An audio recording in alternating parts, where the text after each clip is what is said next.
ये नहीं देख पाया था ना जिज्ञासु, उसने एक सिरे से बोला था कि तस्य सिद्धत्वाद ऋकारे एव अचकार्याणि भविष्यन्ति। यदि वो जिज्ञासु यहीं पे देख लेता कि तस्य सिद्धत्वाद पूर्व कार्येषु लत्वम असिद्धम भविष्यति अपि च पूर्व कार्याणि तु ऋकारे एव भविष्यन्ति, पूर्व अचकार्याणि ऋकारे एव भविष्यन्ति। तो उसको उत्तर अपने आप ही मिल जाता कि पर कार्यों में तो लत्व असिद्ध नहीं है, तो इसलिए लत्व सिद्ध ही है, वहां री की वो अचकार्य करने के लिए हमें री को अचो में पढ़ना पड़ेगा। लेकिन इस पक्ष को, इतने अंश को जिज्ञासु ने देखा नहीं, तो इसलिए उसका प्रश्न बना किमर्थम ऋकार उपदिश्यते। और समाधाता का उत्तर इस रूप में आएगा कि जिज्ञासु से जो बात छूट रही है उसको समाधाता उपस्थित कर देगा तो उत्तर बन जाएगा, है ना। चलिए आगे देखिए। अचकार्याणि भविष्यन्ति ततः किमित्याह तस्य सिद्धत्वाद अचकार्याणि भविष्यन्ति कल्पते इति धातोरन्त इति उदात्तत्वम्। कल्पते, या इस प्रयोग में हमें धातोः सूत्र से अंत को उदात्त करना है। कल्पते प्रयोग बनाए, मान लो कृपु सामर्थ्य धातु है और ये आपकी अनुदात्तेत धातु है, तो कृपु का कृप ऐसा शेष रहता है और ये धातु तो आपकी भ्वादिगण की ही है ना। तो कृपु शप और लट के स्थान में त प्रत्यय हो करके आत्मनेपद का एक वचन त प्रत्यय हो के टिता आत्मनेपदानाम टेरे एत्तु हो करके क्या बना, कल्पते। तो यहाँ पे ये दिखा रहे हैं कि हमें धातु को अंतोदात्त करना है। स्वर क्या प्राप्त है, धातोर अंतोदात्तत्वम्। तो धातु को जो अंतोदात्त करना है वो किसको करेंगे, जो पहले री है, यहाँ पर भी कृप और ओलह कार्य प्राप्त है ना, क्योंकि उसके लिए तो कोई निमित्त नहीं कहा गया, कृप को ही क्लिप ऐसा हो जाता है। तो क्लिप शब्द ऐसे है। अब इसको गुण किया आपने, तो गुण क्या होगा, शब के परे रहते गुण हो सकता है ना, पुगंत लघु पदस्य च। तो री के स्थान में जो गुण करोगे वो क्या होगा, अल। कैसे,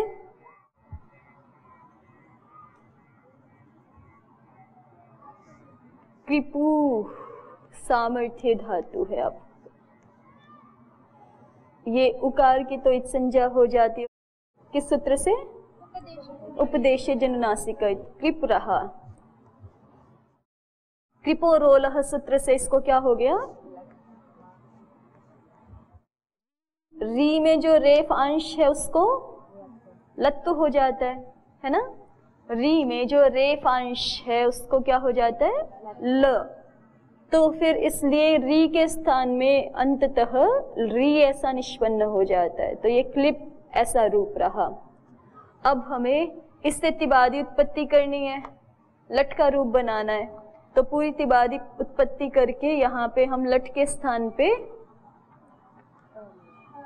आत्मनेपद त ले आए, क्योंकि ये धातु हमारी अनुदात्तेत है, अनुदात्त इत संज्ञक है, तो अनुदात्तेत होने से त प्रत्यय आ गया, टिता आत्मनेपदानाम तेरे से ते हो जाएगा और कर्तरी शब्द से शप आ गया।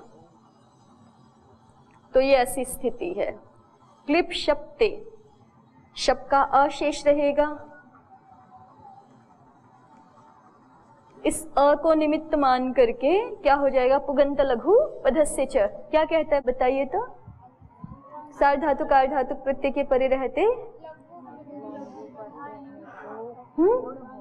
लघुपद अंग के इक को गुण हो जाता है ना, लघुपद अंग के इक को गुण हो जाता है। तो ये लघुपद अंग है और ये री इक में आता है ना, तो इसको गुण हो जाएगा। गुण करना है अब, तो गुण नाम किसका है, अ ए ओ का नाम गुण है।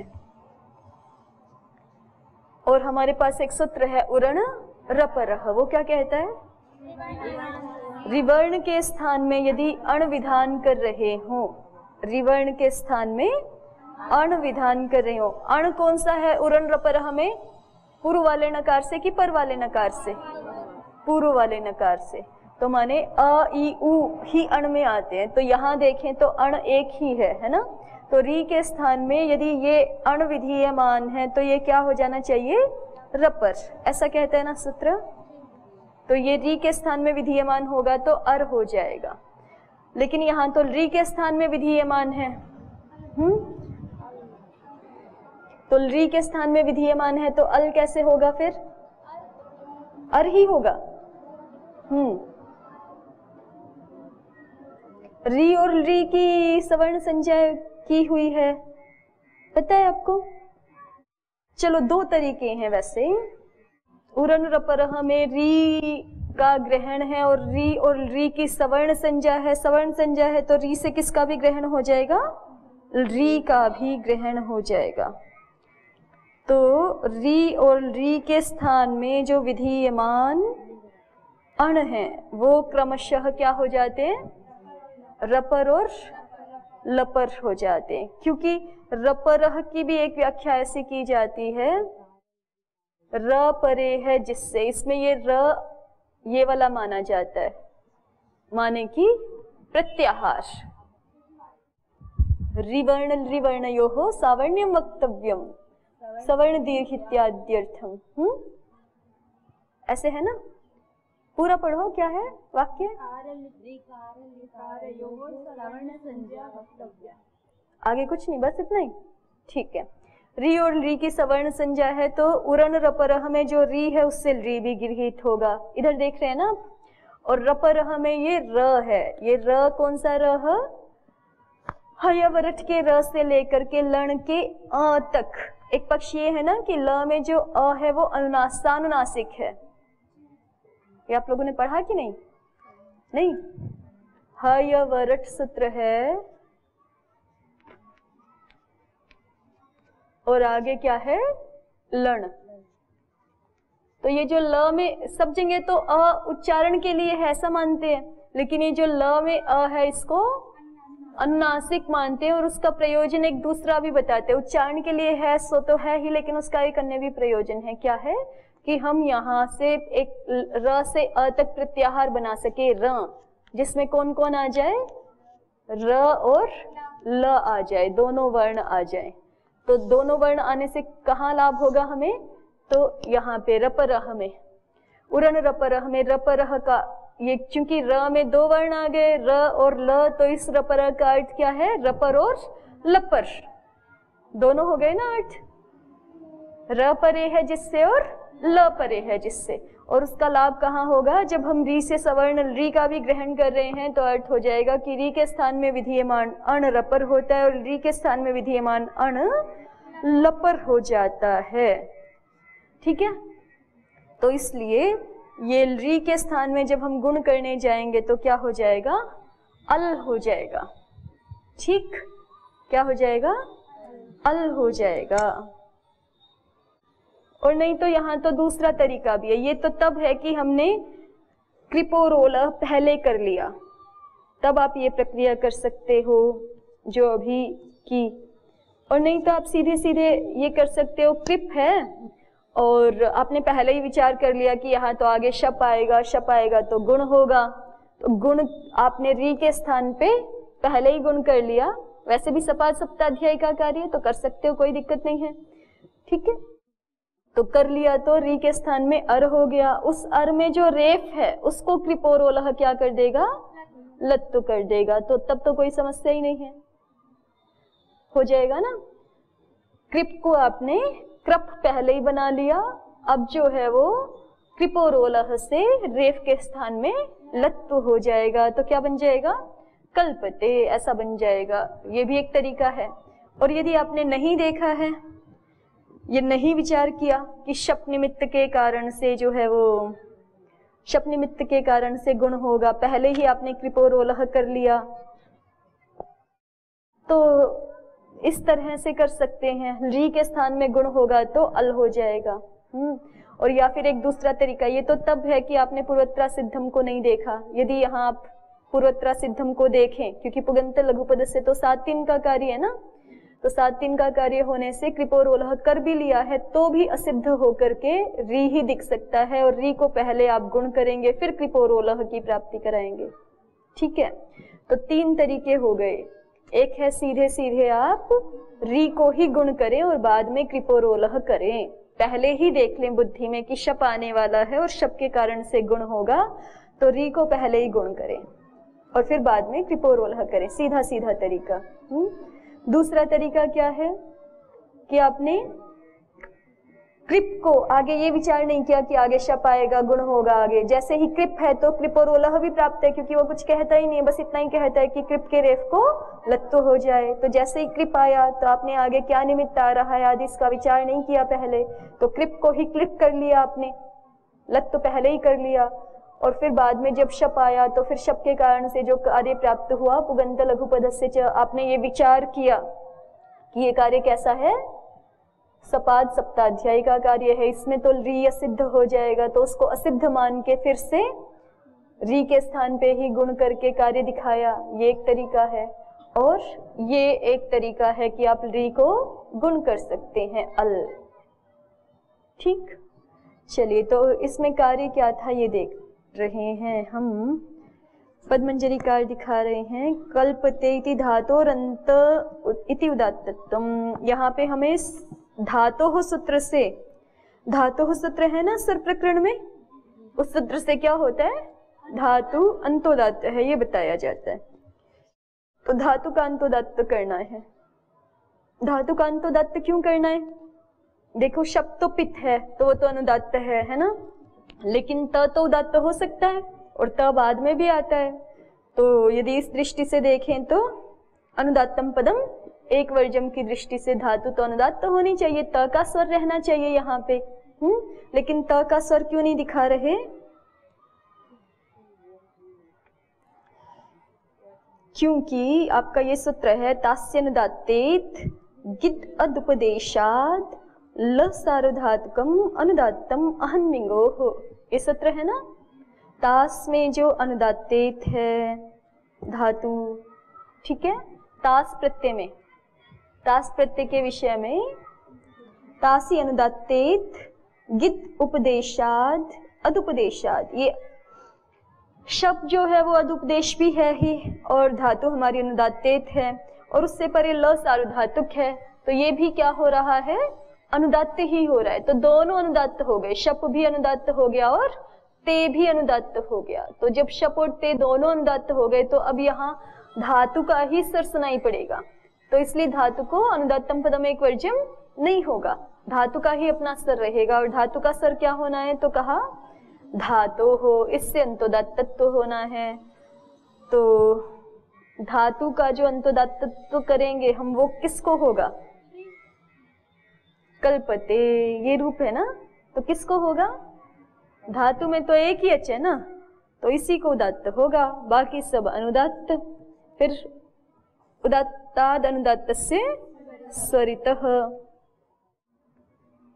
कल्पते, ऐसा रूप है ना हमारा, तो इसको उदात्त हो गया। फिर इसको उदात्ताद अनुदात्तस्य स्वरितः, स्वरिताद संहितायाम अनुदात्ता नाम से एक श्रुति, ये स्वर दिखाया गया है। ये जिज्ञासु की बात को पुष्ट करने के लिए दिखाया जा रहा है कि अच कार्य, पूर्व वाले अच कार्य दिखा रहे हैं। ये जिज्ञासु ने जो कहा था ना कि क्लिप को जो री होता है वो असिद्ध होकर के री ही दिखेगा और उस री को ही हम अच कार्य कर देंगे, ठीक है, री को ही अच कार्य कर देंगे। तो एक तरह से आप ये दिखा सकते हो यहाँ पे कि ये जो री कर भी लिया, मान लीजिए ये क्री असिद्ध होकर के री ही दिखेगा और जो भी अच कार्य करने हैं, री को अच कार्य करना है मान लो गुण, तो वो भी री को ही अच मान करके हो जाएगा। वैसे गुण के लिए तो ये कोई वो नहीं है कि अच होना चाहिए, गुण अच कार्य नहीं है ना, अच कार्य माने अच के स्थान में होने वाला कार्य। गुण के लिए ये थोड़ी कहा गया है कि अच के स्थान में होगा, गुण के लिए तो इक के स्थान में होगा, ऐसा कहा गया। स्पष्ट है? तो री को आपने मान लीजिए अर कर दिया, अल कर दिया। अब आपको क्या करना है, वस्तुतः ये धातु हो अंतोदात्त करना है। ये जो उदात्त कार्य करना है ना, ये है अच कार्य। ये क्या है, अच कार्य है। और ये कैसा अच कार्य है, जो कि पूर्वत्रा सिद्धम से पहले पढ़ा हुआ है। 6-1 का कार्य है ना, 6 का कार्य है धातुरंतोदात्त। तो इसकी दृष्टि में क्या हो गया, री असिद्ध होके क्या दिखेगा, री ही दिखेगा। री को ही हम उदात्त कर देंगे, ठीक है। और री को उदात्त कर देंगे तो उसके स्थान में जो अर होगा वो अउदात्त होगा। फिर र को बाद में ल करते रहें तो अ ही उदात्त रहेगा ना अंततः। स्पष्ट हो रही है कि चीजें बहुत घुल मिल गई। ये प्रक्रिया ऐसी मान करके चल रहे हैं कि क्लिप है, क्लिप को आपने क्लिप कर लिया और क्लिप जो है वो जैसे ही हम पुगंत लघुपद से करना चाहेंगे तो भी असिद्ध हो जाएगा। असिद्ध हो जाएगा तो क्या दिखेगा, इनके अनुसार करती हूँ एक बार, इनके अनुसार कि री दिखेगा, ठीक है। और री दिखेगा तो क्या हो जाएगा, अर गुण हो जाएगा,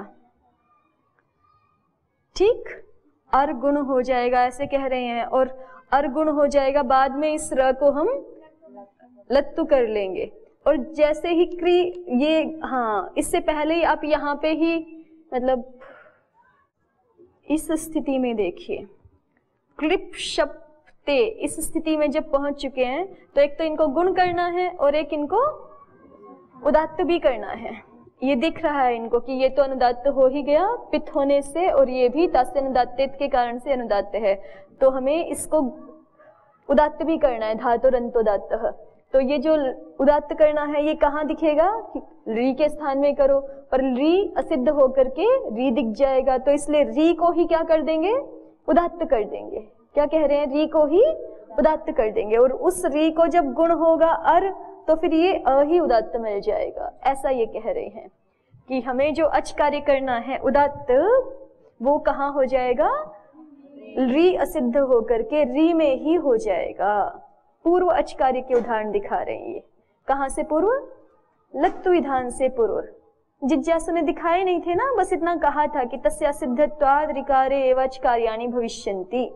तो जो जिज्ञासु की बात थी उसको उदाहरणों के माध्यम से स्पष्ट कर रहे हैं पद्मंजरीकार, कि जिज्ञासु जो कह रहा है कि ऋकार के असिद्ध होने से री में ही अच कार्य हो जाएंगे, वो कौन से अच कार्य, तो जैसे कि कल्पते में धातो रंतोदात्तः, ये जो अच कार्य है ये री में ही हो जाएगा, ठीक। और दूसरा उदाहरण दिखा रहे हैं, क्लिप्तमिति ही शेषनिघातः कल्पनमिति इको गुण वृद्धि इत्यादि ने। क्लिप्तमिति ही शेषनिघातः, क्लिप्तम में भी ऐसे ही कृपु धातु है, त प्रत्यय है ना, कृपु सामर्थ्य का कृप है और आगे निष्ठा सूत्र से त प्रत्यय है। तो ये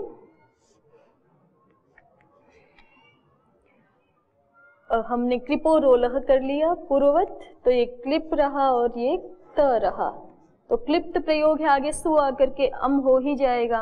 तो अभी यहाँ पे स्वर की बात है, पहले तो स्वर करना है, तो कह रहे हैं कि स्वर की दृष्टि से देखें तो धातु का स्वर रहेगा कि प्रत्यय का, तो प्रत्यय बाद में आया ना, तो प्रत्यय का स्वर रहेगा स्वाभाविक रूप से। प्रत्यय क्या होते हैं, प्रत्ययः परश्च आद्युदात्तः, प्रत्ययः परश्च आद्युदात्त, तो ये प्रत्यय का उदात्तत्व हो गया।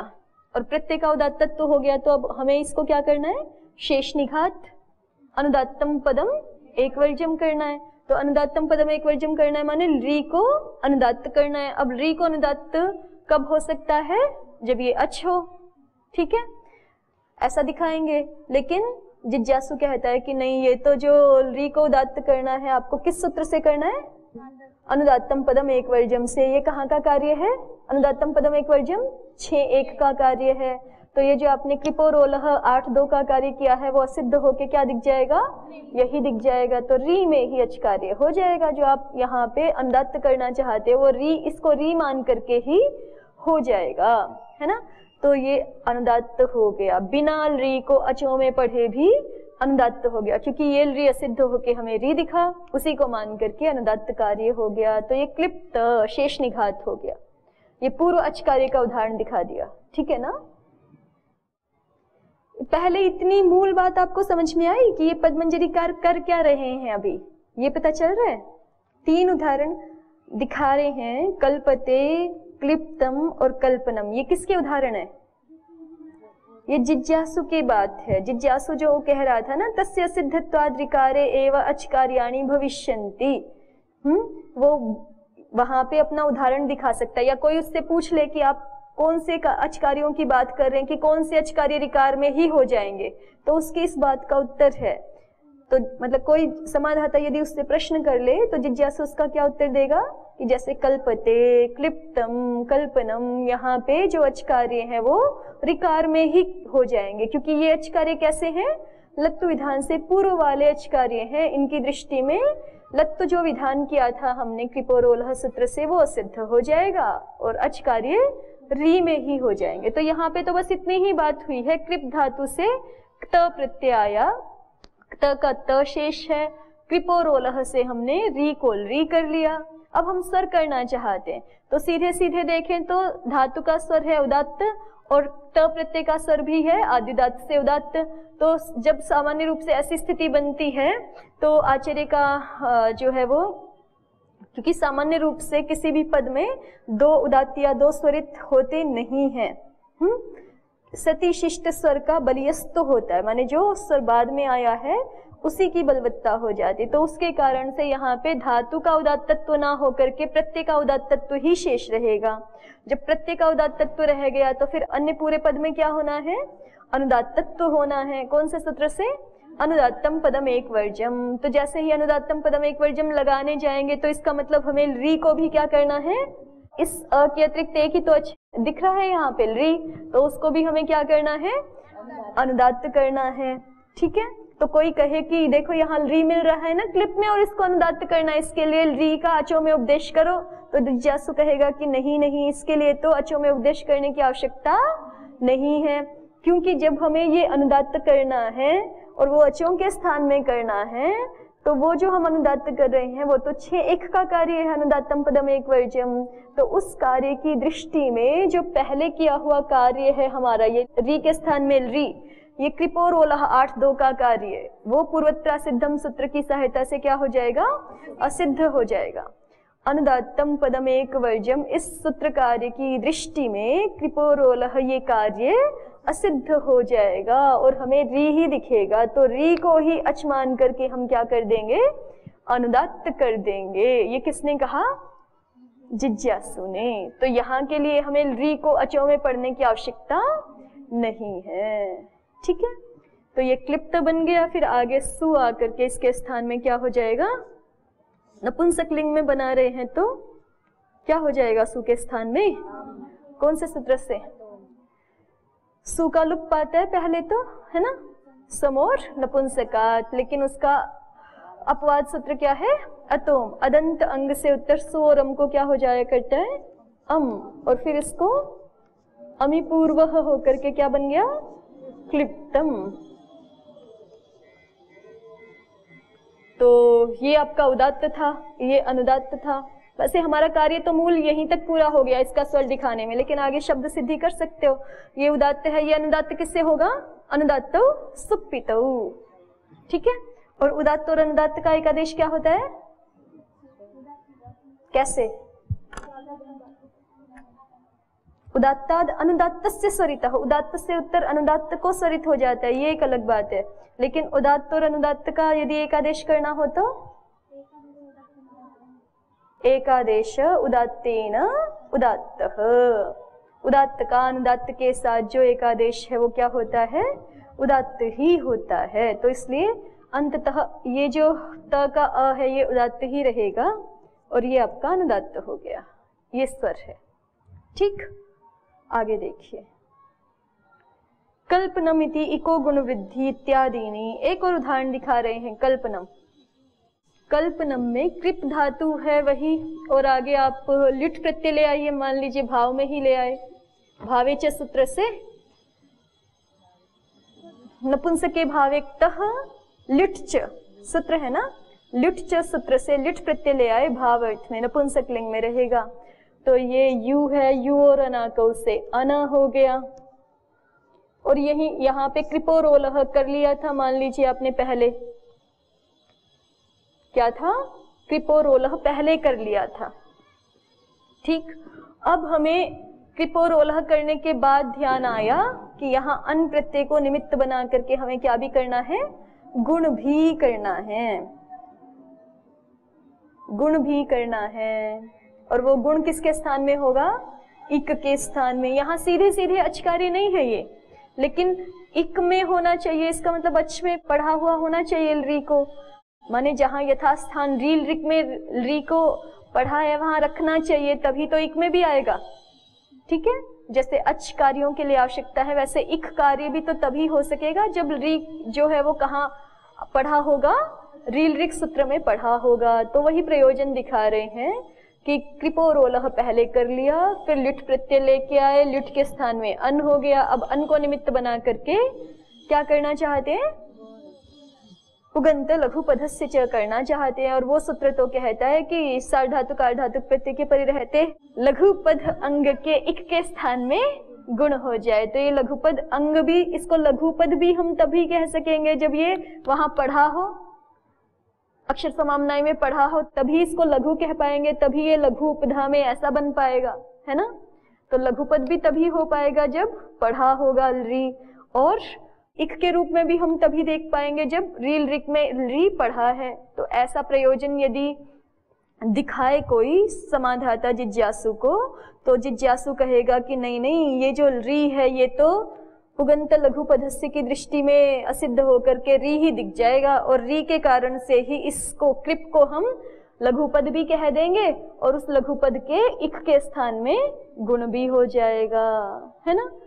री असिद्ध होके री दिखेगा, उसको गुण करके हम कर्प कर लेंगे ऐसे, और फिर जो है उसको लत्व कर देंगे बाद में कल्प, और आगे अन है ही कल्पना, कल्पना, और वही सु आके अम हो जाएगा,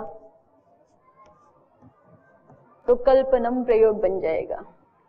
ठीक, तो ये जिज्ञासु की ओर से है कि कहां कहां पर री को असिद्ध करके हम री में ही अचकार्य कर सकते हैं, ये वो स्थल दिखाए गए।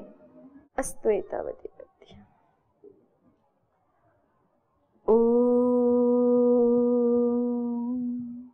शांति शांति शांति। ओम श्री परमात्मने नमः।